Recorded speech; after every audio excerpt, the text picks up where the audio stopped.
তুমি কি জানো ভারতের মানুষদের সবচেয়ে বেশি কে চাকরি দেয়? এই কথাটা প্রায় অনেকেই জানতে চায়, কিন্তু সব থেকে আগে যে নামটা উঠে আসে সেটা হলো ইন্ডিয়ান আর্মি।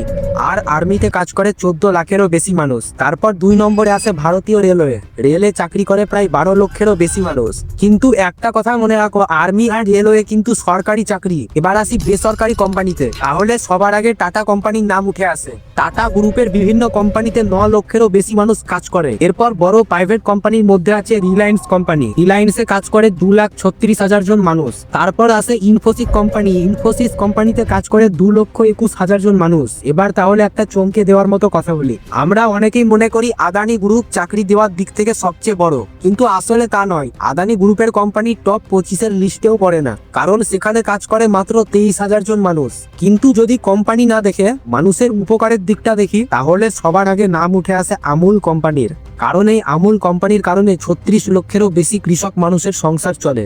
তাহলে এরকম আরো ভিডিও দেখতে চ্যানেলটাকে সাবস্ক্রাইব করো।